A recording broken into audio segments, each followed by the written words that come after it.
Hello, good morning. My name is Esteban León. I'm working for UN Habitat. I can see it's a small group, so I like intimate meetings, much better than a large one because I'm quite shy. We have here, we're going to discuss here the Global Alliance for Urban Crises. This is an initiative that started some time ago, and it was an initiative that came of knowing that the world is urbanizing, but yet all humanitarian responses were not oriented to that kind of urban responses. And we have some failures. We have to admit, as a system, we fail in responding to some operations precisely because urban settings. And I think that the Interagency Standing Committee, Humanitarian Interagency Standing Committee, realized that, and they decided to act on that and try to change and try to understand more the urban settings in order to respond better to these kind of situations. So that's the Urban Alliance, continuation of a process, I will say it, that started in 2008 around, where we came to this realization of not being prepared for responding inside cities. And as a process, it continued. And now we are engaging in this alliance, humanitarian and developmental actors. For this discussion, we have four participants. The first one is Aline from World Vision. She's the only woman here. Gender balance.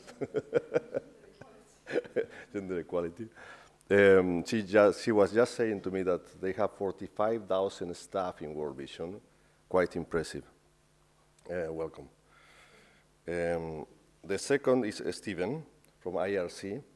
I don't know how many staff do you have, Stephen? Do you want to say it?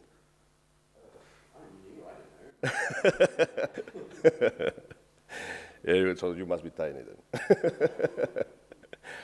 then. The fourth one is Mohammed from UCLG. Long collaboration with us. Welcome here. He's also based here in Barcelona, and an old partner, as I said. And the fourth one is Dan Lewis from UN Habitat and the City Resilience Profiling Program, the program I work for. So welcome as well. You saw him this morning, I imagine.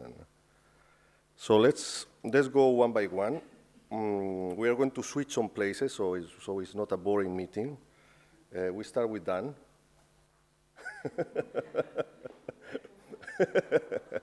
Nice surprise.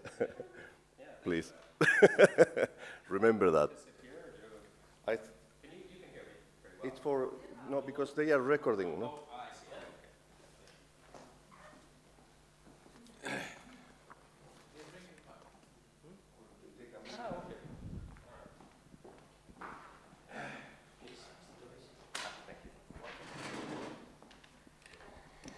Okay, well, Esteban more or less did my presentation, so let me just elaborate a little bit more on what's happened.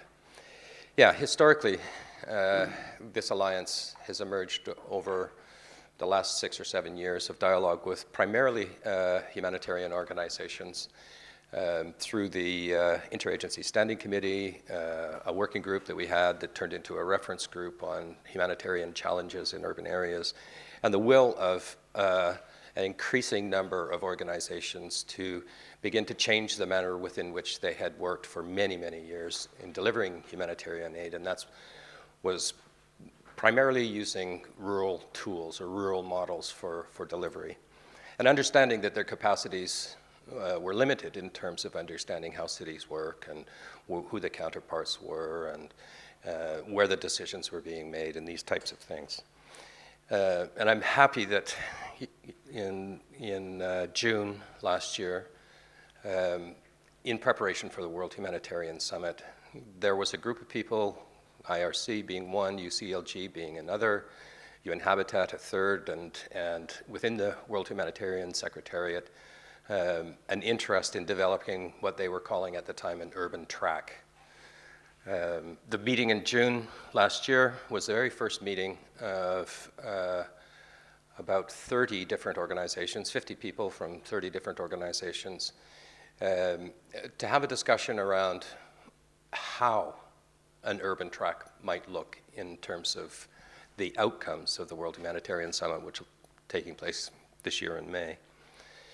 And what came out of that was the concept of creating a platform, creating an alliance amongst organizations that had found common ground, had begun to discuss common purpose with the ultimate aim of creating space for common practice, common reaction, common action, common practice. To look at the alliance as a resource for collaboration, to change the manner within which humanitarian organizations collaborated in urban settings, to take advantage of organizations that have experience and expertise, and many, many do, to help shape their own internal structures and frameworks, to make them accountable to a different set of principles than historically many humanitarian organizations had in the past. And World Vision was one of the very first large organizations that we had conversations with about their urban policy framework, and other organizations, World Food Program, even FAO, UNICEF, and many, many others began to, let's say, move their policy frameworks closer towards an urban agenda. What was discussed in June was the framework within which the alliance would work, and that was on the basis of a draft charter. These documents are all available, but the charter essentially sets out a series of principles within which the alliance would function and which would work. And there is a document that was produced and discussed and refined in June. It has been discussed amongst some of the partners since that time, and was presented here last week in the final pre-World Humanitarian Summit preparatory meeting for this Urban Alliance. And that charter is here, it's available, I think it's public now. Yeah, I think you can get it from the World Humanitarian Summit website. And it's taking advantage of a very interesting year in 2015, a year in which the intergovernmental community, the UN, held 4 key events, starting with the World Conference on Disaster Risk Reduction in Sendai in Japan, moving to the Financing for Development conference in Addis Ababa, the Sustainable Development Goals that were released in September, and finally the COP21 in Paris. Every single one of those intergovernmental sessions produced commitments by member states to an urban agenda of one type or another. Unprecedented in my 20-odd years working in this system, to see that level of transformation in the commitments by member states at state level to an urban agenda. And I think that helps us all, in fact, by setting new international norms that create a pathway to working directly with local authorities, to support local authorities in a range of different humanitarian and development pursuits. The World Humanitarian Summit, it's been agreed that the alliance, by the Secretariat and the Emergency Relief Coordinator, that the concept of the alliance is welcome. And so there is no question that the alliance will be launched in May. There are still some issues. Much of the dialogue last week was related to governance issues and work planning, but a proposal has been tabled. All of the organizations that were present in last week on the 7th and 8th of March agree in principle that there needs to be a governance structure and a work plan set out and that type of thing. All of those are being developed now and will accompany the launch of the alliance in May. I don't think I need to say too much more about it, other than the fact that it's inevitable, it's welcome, And it's matched in the development community by a number of networks that are almost natural partners for this alliance. I include in this the Medellin Collaboration on Urban Resilience, which is 9 organizations globally who are focusing on support to local authorities around the world. Many of the partners are here. The Cities Alliance has just initiated a new joint work program. These are primarily, not completely, but primarily development actors. Of course, we have organizations like UCLG that represent 30,000, is that the right number, Mohammed? Many local authorities and regional authorities, but lots. So a very large number, yeah. So we have the opportunity to work together with this organization. We have a new partner that hopefully we'll get a chance to talk about at some point during the day, and that's the Global Compact Cities Network. Michael Nolan is here from RMIT, which hosts the Secretariat for well over 100 cities. I don't know what the current number is, constantly changing though. The last time I checked it was, I think, 114, is that right? Like I said, it's changing all the time, so. Yeah. So this is a network of cities that's focused on issues related to ethical governance and in alignment with the Global Compact itself. So there are natural partnerships also in the future for the Alliance on Urban Crises. Thanks, Dan. In order to maximize time, I will suggest let's go Aline, Mohammed, and then Stephen. Just pass the mic. Let's do the presentations, and then we open the floor, so then I don't have to stand up and come every time, introduce them. And then at the end, we just open the floor and take discussions. We will run until 12 because we have other sessions after 12, so let's go straight to the message. Thank you. Yeah, please.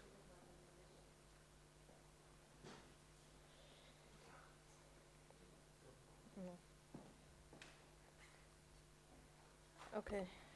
Good morning. Thank you for being here. Thanks, UN Habitat, for the opportunity to participate in this conference and in this panel specifically. Before I start, just 1 minute about World Vision and a bit of history about our urban programming. So as Dan said, we really started looking at what's different in urban programming for international NGOs way before others. We started many research initiatives, but the most concrete one was in 2008 until 2013, during which we chose 6 pilots from different countries. Beirut was one of them, and that's how I was involved in the urban programming initiative. As a result of the 5 years of research, we were able to come up with a set of organizational and programmatic recommendations for World Vision, which we're now trying to set out and roll out in our 90 offices that we work with. So this is a bit of background. Today I'm going to speak about looking at resilience as a framework to merge our humanitarian and development programming. So World Vision is an organization that does humanitarian work in case of disasters, and we do a response. We do different phases of the cycle, starting with preparedness, but we also do development work after the crisis is over, and we work a lot on advocacy for policy reform related to child well-being. So all of you here would know that this is a very big year for the urban world, with the Habitat 3 happening in Quito next October, with the new urban agenda being written. There are several formal and informal mechanisms that influence the new urban agenda. And among the informal mechanisms are the urban thinkers campuses. The urban thinkers campuses were organized originally by the World Urban Campaign, which was set out by UN Habitat, and it joined together different partners that are interested in the urban agenda from various disciplines, including academia, professionals, cities, and others. So World Vision is part of the World Urban Campaign, and we're co-chairing the children and youth constituent group of the General Assembly of Partners for Habitat 3. Part of this process, we set out to organize different urban thinkers campuses that looked at different themes to influence the agenda. So originally we planned for 2 campuses, one on just and healthy cities for children and youth, and the other one on ethical cities in partnership with RMIT. But when we met in October last year with our other partners in the campaign, and the 28 campuses were announced, we realized that the topics of resilience and safety were largely missing from all campuses. So that's when we said that, okay, we'll organize a virtual campus on urban resilience. And we reached out to IRC, and we organized it together. And the Urban Thinkers Campus we did was in partnership with UN Habitat, the Global Alliance, and ALNAP, which hosted it. So using the urban resilience as a common framework, we've put 10 recommendations and set of guidelines, but basically stemming from the principle that to achieve durable, sustainable, and multidimensional outcomes appropriate to the local context and cities, we need to put a resilience framework at the heart of both our humanitarian and development work. So the campus viewed urban resilience as an integral part of the city of the next 20 years, with an understanding that a city is only truly sustainable if it can manage its risks well enough to prepare for, withstand, and recover from future crises. It's a collective responsibility of the international community, of local stakeholders, including local governments, to meet the challenge of urban resilience. And both humanitarian and development actors play a key role, because humanitarian actors know how to respond to the crisis, and development actors know how to build from there. So if we put a resilience framework for both of them, then there will be better contribution to more livable cities in the future. I've put here the 10 recommendations, but if you would like to know more about the actual text of the recommendations, then speak to me after this and I can provide you with the link. Now I will move a bit to talk about the outcome of the World Vision research that I mentioned earlier. So from our 5 years operational research, we came out with this framework, which we're calling the Cities for Children framework. And what's interesting for me, at least in this framework, is how it links different sectoral elements together in an integrated manner, and how ultimately we want to reach a world that has just cities for its residents, starting with the children, but other communities as well. So from our work, we've been able to look at what are others doing in terms of promoting safer cities, healthy cities. So we did a massive literature review on each of those domains. And from the literature review, we looked externally and internally, and we looked at the evidence of what works and what doesn't. And we came up with a set of narratives for each one of those domains. So for each domain, we have a set of strategies, goals, different entry points and action areas, and indicators for impact at city level. And this is what we're trying to roll out now within our programs. I will move directly into the Resilient Cities for Children framework, which looks at 3 elements that are vital for resilient cities for children. And the first one looks at the improved quality of the built environment. So whether to address low onset, rapid onset disasters, or to mainstream resilience into fragile context or development practice, it's important to look at the quality of the built environment. The second one is the quality of the urban governance. So we all know that local authorities and municipalities are the first actors, whether in terms of building their city and communities or in terms of responding to a crisis that affect them. So hence the importance of this area. And enhanced knowledge and advocacy. And we all know about the problem of data and the lack of disaggregated data, especially in terms of different segments of the population, in terms of different age groups. So we thought that putting those 3 strategies that obviously overlap, because you cannot, for example, work on a better environment without engaging citizens, getting them more involved and more understanding, so enhancing their knowledge and so enhancing their knowledge, etc. I will not go into the different entry points, but we did establish a set of action areas where we can influence governance, built environment, knowledge, and advocacy. I will just give a small example, because I only have 2 minutes left, from our work in Lebanon. So in Lebanon, we have over 1.2 million refugees who are registered. There is big number who are not registered for political or security reasons. So the refugees are not recognized by the state as refugees. There's no central plan or central system that looks at the refugees, and the whole burden is on the municipalities, which are understaffed, under-equipped. They don't have enough resources, and in many places, the villages or the communities have doubled their size with an infrastructure that's already poor, with inequality already existing. So the whole social, economic, cultural environment has exacerbated. Some of the initiatives that we're doing in order to promote better cohesion between the refugees and the host communities is looking at how we can influence a system that will last after the crisis is over. So we're doing work that would affect the built environment, such as what you can see here is related to waste and water infrastructure, but at the same time raising awareness and getting youth to work together and initiate contact between the Lebanese and the Syrians. At the same time, they're learning a skill that they can take back when they go back to their country. So this is one small example of how we can put this Resilient Cities for Children framework into action. Thank you.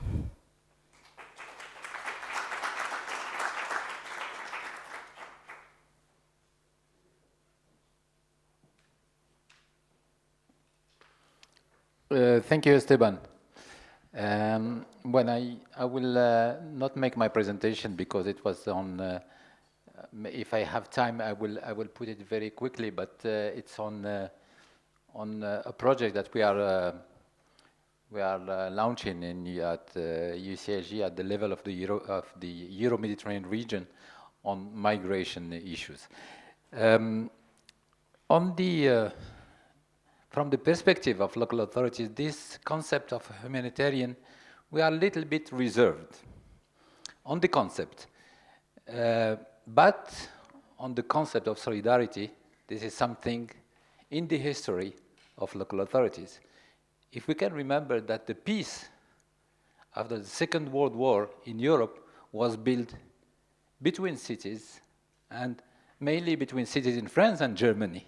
So the solidarity is something very, but why I'm saying that from the perspective of local authorities, we are a little bit reserved, because I have been to Banda Aceh just after the tsunami, and all the NGOs, international NGOs were there, all the, big agencies from the UN were there, but nobody was listening to local authorities. The door of the coordinator of the aid in Banda Aceh was not receiving the local authority. He was not listening to the local authority. This is why we said that we are a little bit reserved on the concept, but things are changing, and we are welcoming this idea of the Global Alliance on Urban Crisis, because the concept is changing, the mind of people are changing at the national level, but also at the international level.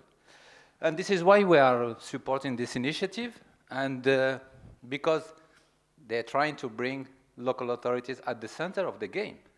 Because at the end of the day, we have been witnessing what's happened in Banda Aceh, for example, because you remember the lady mayor from Banda Aceh was here, and she explained the difficulty that they are facing just after the tsunami, because nobody was listening to them. But if we succeed to have this global alliance, this is something very important. Why UCLG is joining this initiative? Because for us it's a kind of open platform where you have international NGO, you have the UN agencies, and all these people are working together. This is something new and approaching in a different manner the way of addressing humanitarian disaster or risk at the city level. We feel that this global alliance will promote a vision of inclusive, safe, resilient, and sustainable cities and towns, as it was mentioned in the Sustainable Development Goals of the 2013 agenda, in which urban communities, their leaders and members have the power, capacities, and resources to address the risk and reality of humanitarian crisis, to mitigate also crisis impact on the most vulnerable, and to enable affected people to determine with dignity the course of their lives and their future. This alliance is for UCLG. We are bringing the voice and the experience of local authorities to this global alliance, and this is something very important because not only the voice but also the experience of local authorities is going to be shared in this common platform. This morning I was listening to the mayor from Côte d'Ivoire, and I remember that there is something when the war is in Côte d'Ivoire, the only one institution was bridging between the north and the south of Côte d'Ivoire was the National Association of Local Authorities. The war is in all the country, but those who are working on the field are mayors. They're still working during the war. Well, for all these reasons, we are supporting this initiative. So we are committed to strengthen this initiative. I think that from our perspective, we will see what happened in Istanbul next May. While the Global Alliance is a mechanism that we are welcoming, in the same moment, we don't see clearly what would be the outcomes of the summit. It's not, if I understand well, it's not an intergovernmental process. Things are not very clear, but for us, from our perspective, we are supporting this initiative. Thank you.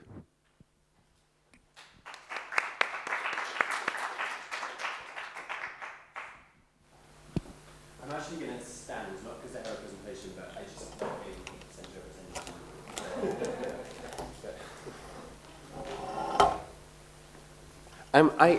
You know who we are. Just so I know how to pitch this, I suppose. Most of the people in the room are development actors or from local authorities, or is it humanitarians? Is it a very mixed group, or just out of interest? No? Oh, silence, interactive, yeah. Okay, well, no. It's a little bit of each, it's mixed, okay. Okay, so I'm Steve. I've recently just joined the International Rescue Committee as their Senior Urban Projects Coordinator, which is a bit of a long title, so I'll probably do something about that. My background is very much humanitarian work in the Middle East and Africa, mostly with UN agencies and large international non-governmental organizations like Norwegian Refugee Council and the Danish Refugee Council and other refugee councils. Yeah, so I've come to lead their urban strategy development, which is interesting, exciting, and brings me to events like this. So I just wanted to, so basically my colleagues have summarized the global goings-on as part of the Global Alliance for Urban Crisis and the links with the new urban agenda and UN Habitat. We're taking every opportunity that we can to insert the right language in the right places. So to ensure that the language of displacement and humanitarian response is inserted in the new urban agenda, and that the language of urban contexts, supporting local authorities, supporting existing systems and resilience, become embedded in humanitarian discourses. This obviously has to go both ways. Just a small note on the special event at the World Humanitarian Summit in Istanbul. It really is a great advocacy moment for us. It's massive. You've got really, really high-level participation by member states, UN agencies, NGOs, a high-level panel of very well-known characters, and hopefully a celebrity. We really can raise awareness in a very visible and public, in a very public way. We're not expecting substantive discussions. It's really about people showing their commitment, signing up to the Urban Charter, and then fleshing out some of the links with Habitat 3 and the new urban agenda. So what I wanted to do now was basically talk about what this all means for IRC internally. We're involved on this global scale of co-chairing the Global Alliance and the World Humanitarian Summit and all that.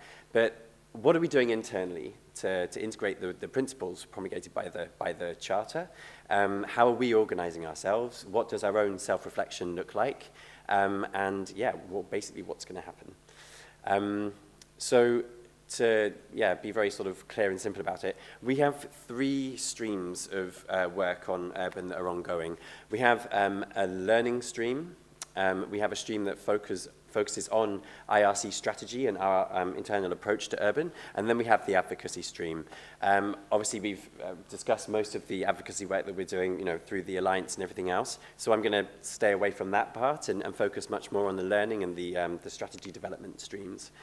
Obviously, all these streams are very closely linked, and they all feed into each other. So firstly, then, the learning stream.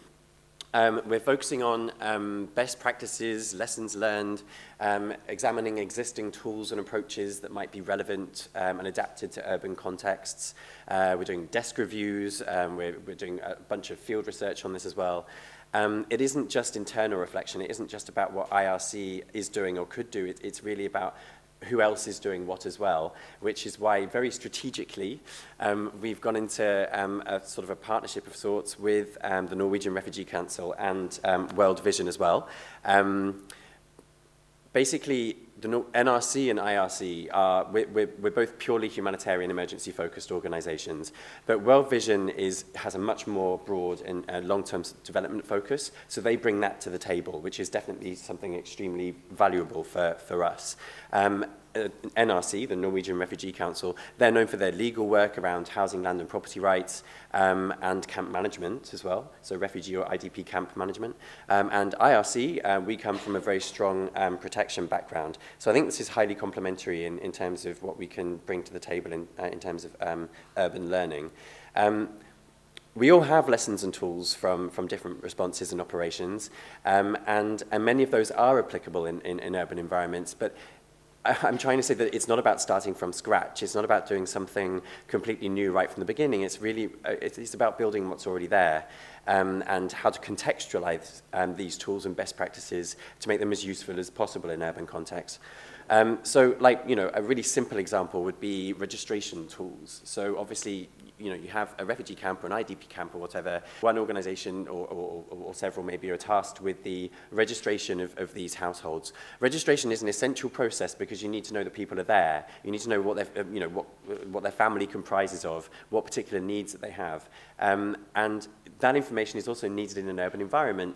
The difference being the format will probably have to be different. It needs to, fit into existing systems of registering this kind of data that already exist in that urban environment, rather than a preconceived database that's relied on by us or UNHCR. So it really is about contextualizing that tool to that urban context. That tool is no less relevant.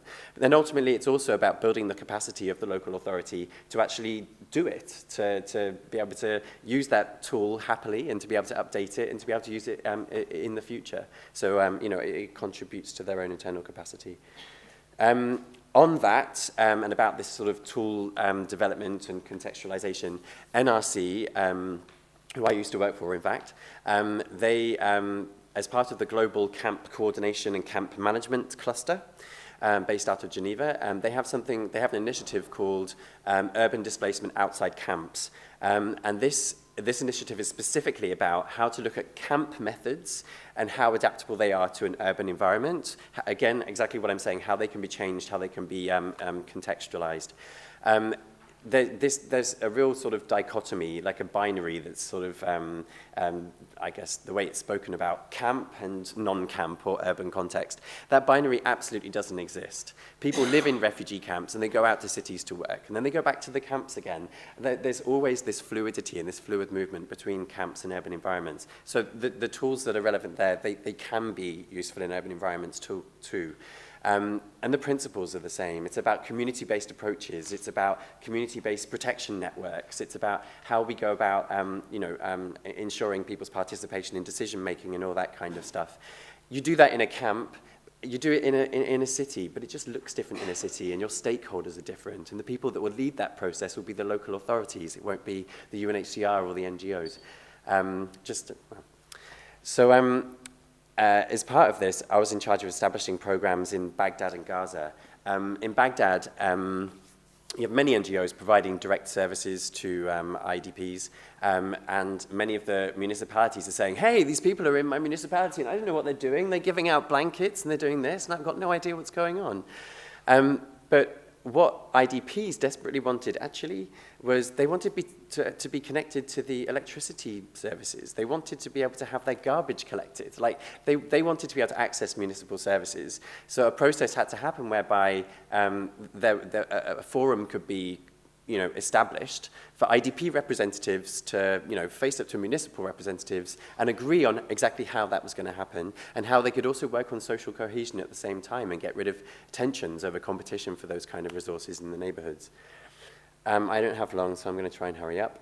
In this way, obviously, our role as NGOs becomes much more as facilitators rather than direct implementers. The direct implementers are who they always have been. It's the local authorities, and it's about us supporting them to do their jobs better and be able to meet the needs of that extra burden of the displaced population. So just then quickly to the second stream, this is very brief. Our strategy development, basically, what's this all going to look like for IRC? How's this actually going to look going forward? We don't have an urban technical unit. It wouldn't make sense to have an urban technical unit because it's such a cross-cutting, intersectoral it's an approach rather than an actual sort of health or water and sanitation or like a unit. So we need to see how that sits within the organization. Will we be a think tank? Will we be a group of advisors? Will it be a case of us having focal points in each of the other technical units and feeding together in line with an urban strategy that we all pull together collectively? However it looks within IRC, we need to build consensus. We need to make sure that everybody's on the same page and that everybody signs up to this shared set of principles that are promoted by alliances such as the Global Urban Alliance for Urban Crisis on how exactly we go about working in urban contexts. Just to make it very real, IRC does an awful lot of social work type programs. So we have social workers that do case management for people in cities or camps or whatever, vulnerable households and vulnerable families. The questions we need to be asking those teams are why are there not members of or officers from the Ministry of Social Affairs in your teams? Why are you not coaching and collaborating with the social workers from the Ministry of Social Affairs? Like how can we then put those urban principles into action through our programming? Just to finish. We've also become a partner with a platform partner with 100 resilient cities. Advisors within the IRC have made ourselves available to go to various different member cities in order to provide advice on how to deal with displacement, sudden onset displacement phenomena or whatever. So that's really our role, acting as advisors in support of local authorities, which is very uncomfortable for a humanitarian organization. We're just not used to it. But yeah, I'll finish there. I'm really happy and excited to be involved in this. It's, support us.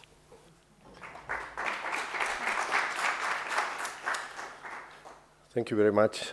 Thank you, Aline. Thank you, Mohammed. Thank you, Stephen. Thank you, Dan. We have 12 minutes because our next session is coming to this same room, but I want to open the floor for questions to any of the panelists. And I would like to have a kind of debate or discussion. We have a mic.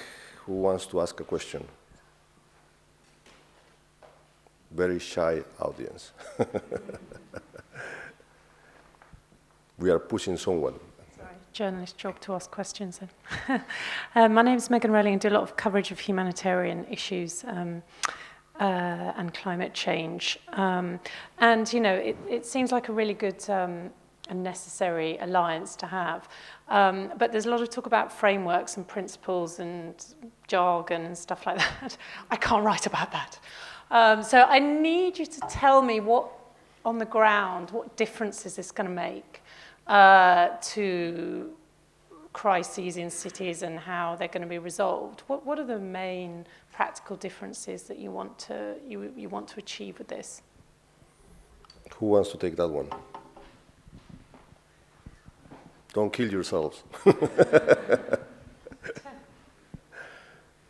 I can maybe start. You have the mic there.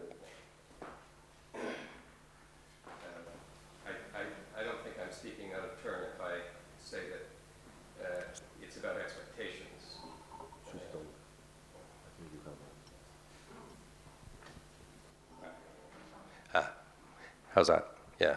I think it's better to respond in terms of expectations rather than reality. I mean, the alliance as an institution or as an organization is only in its infant stages.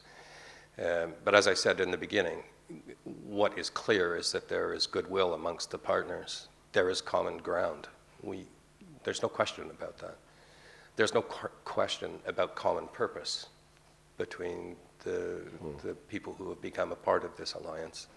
And the expectation is that the manner within which humanitarian aid has been delivered in cities in the past will change. Some of the methodologies, some of the approaches, some of the assumptions that are made. I mean, I can think of one, for example, just following on Steve's last point, which was, historically, many humanitarian organizations actually replace functions of government at national and at local level. And you really can't do that in a city environment. You can't isolate the functions that are under the remit of local authorities. You have to work with the local authorities to enhance those functions when there are demands that exceed the capacity of the local authorities to deliver. I can see that through the kind of partnerships that this alliance would enable. In fact, it doesn't. It's not necessarily a matter of enabling. People can do this as they choose. Institutions can collaborate as they choose. But I think the alliance gives us an advocacy platform, an opportunity to draw organizations together, to have dialogue around these kinds of partnerships and that type of thing. And I would think that would be one of the expectations. Oh, sorry. I hate these. For me, it's really about consensus building. And that consensus needs to be built at every single level. You can build global consensus around the need to work better in urban environments, but you also have to build consensus in the field. So the organizations operating in a particular municipality, the various NGOs or development actors or whatever, they need to all agree that this is the right approach for them as well, that we are going to coordinate all of these interventions through the local municipality and in conjunction with local service providers, because there's no use just IRC or World Vision trying to do it by ourselves.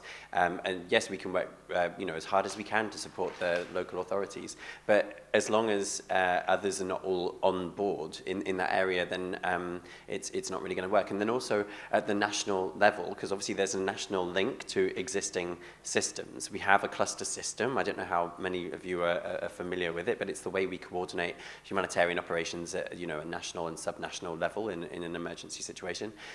We need to see that at that level too, there needs to be consensus, and everybody also needs to agree that, that these approaches are the ones that are necessary for these contexts and in this particular that particular country or whatever. If you don't have the consensus built at all levels, so it's not going to work. The work that the Alliance is doing here can, in theory, pressure national level cluster systems or whatever to roll out these kind of responses in this kind of way. So yeah, it joins up somewhere, right? And I see that being as crucial. Now, from the perspective of local authorities, if we bring something like a confidence between the partners, it's something very important, I think, because until now, local authorities were put aside. If now we build a partnership from the beginning, saying that these people, mayors, local governments, are those who knows very well what's happened in their territories, and if it's taken into account, this is something that we gain from this global alliance. Thank you. Any other question? I see one here. Please introduce yourself and shoot the question. Michael Nolan from the UN Global Compact Cities Program. My question relates to the private sector in terms of that collaboration, and it was just mentioned before, supporting local suppliers. And I think that aspect of being able to support the existing business structures there to, provide food rather than free food being provided down the road from the supermarket, and the local business not, I suppose, that impact on the local economy during those times. it's the role of groups like Global Compact and others in that corporate realm. Have you had many private sector players in the tent in terms of that discussion and alliance?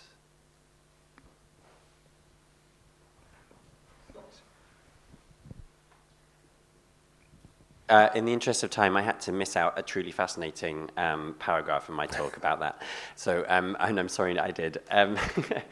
No, absolutely, absolutely. I mean, there's absolutely no point in having food distributions in urban environments where you've got, perfectly well-functioning market, and of course the mode of assistance then has to switch to vouchers and cash assistance or whatever to enable people to buy from that local market. So I think that we're all on board that, particularly around things like livelihoods programming and stuff, that the private sector is critical. And then in line with that, you obviously need to have really robust market analysis.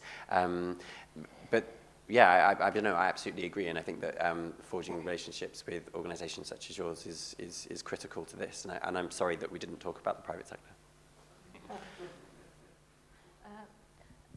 I think there are already existing some attempts, even shy ones. For example, the recent partnership between MasterCard and UNHCR, and the different works that, for example, World Vision does with banks in different countries for.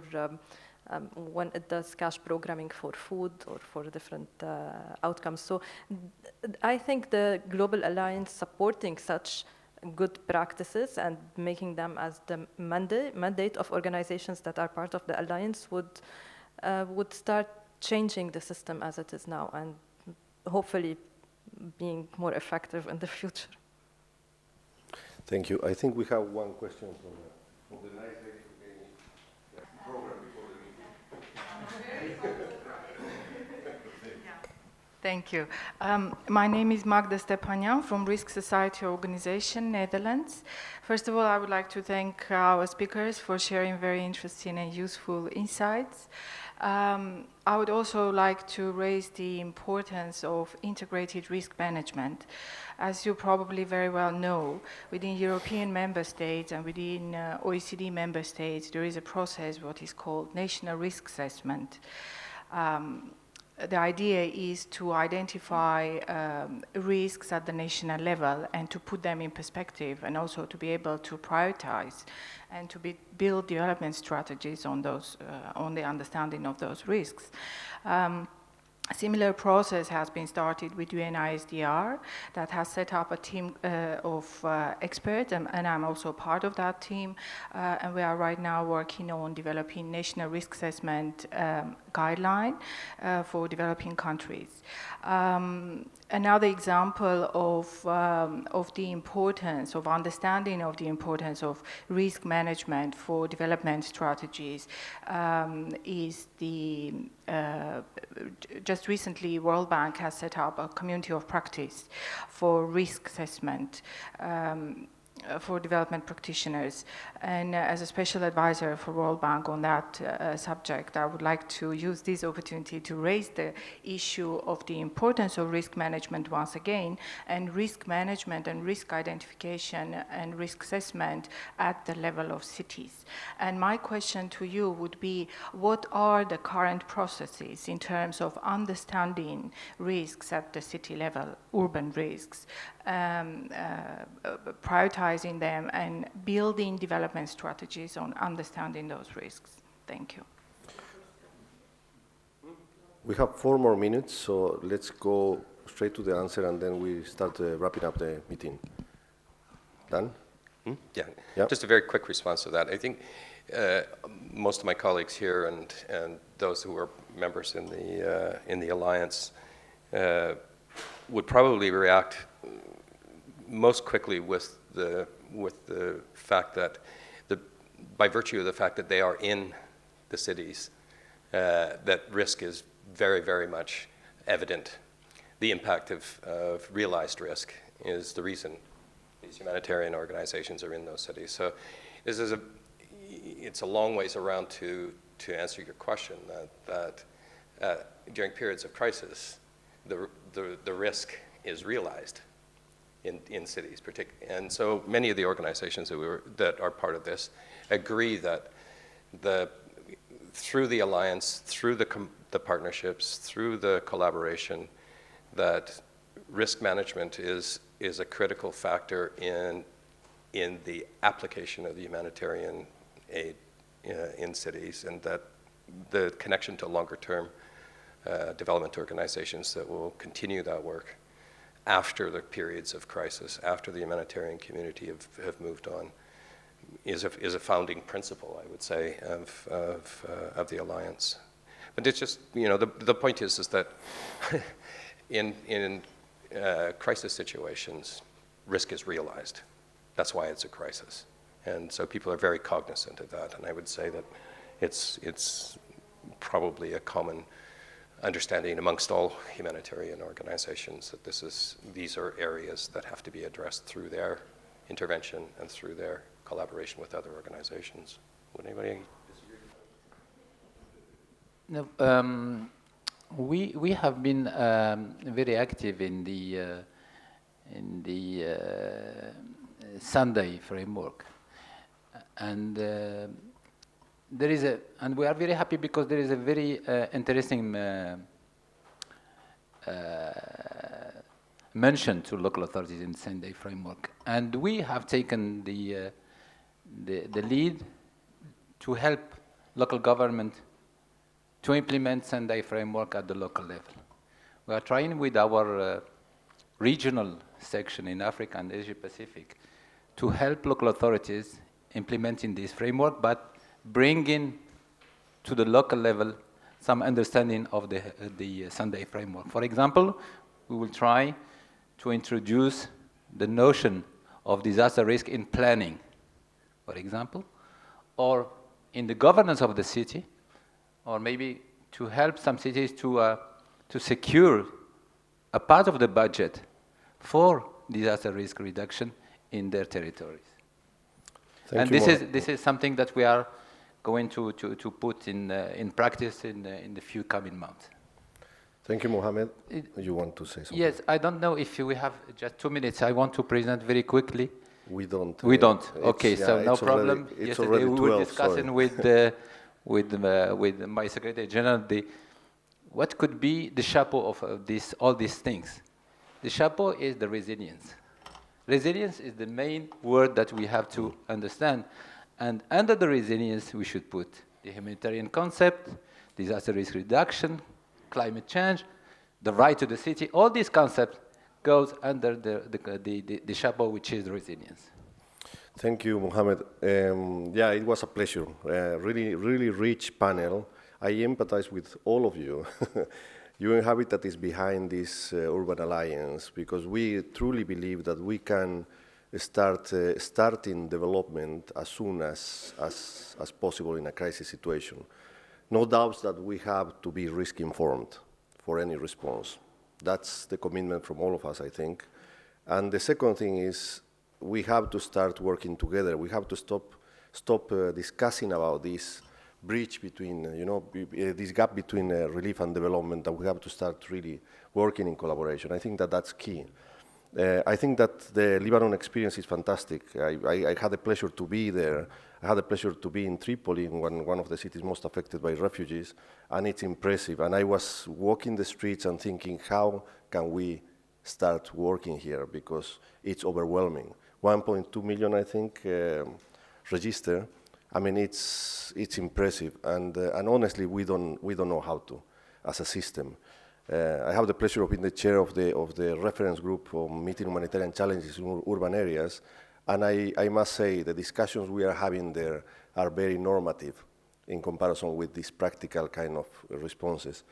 I have the pleasure as well of being in the Philippines and witness myself the problem of having an humanitarian response which is a sectoral cluster response, which is the architecture of the humanitarian response, which doesn't fit in a city because we don't have sectors in a city. So basically, I was with the mayor of Tacloban when he was saying to me, nobody came to me. I'm still here, and I have to put one person for each of your clusters, and I'm losing staff instead of supporting my people. which is real. I mean, it's real, and it's embarrassing as a system to say, well, we can't act now. And it's reality, and I think that UN Habitat is behind this alliance because we believe in that we should shorten that gap between relief and development. We should start as soon as possible with reconstruction after a crisis, and we should start with the first line of response, which is the local authorities. So I think that this panel reflected exactly what the Urban Alliance is, or the Global Alliance for Urban Response. And I really think that at some point we will be successful in doing that. Thanks a lot, and see you in the next meeting.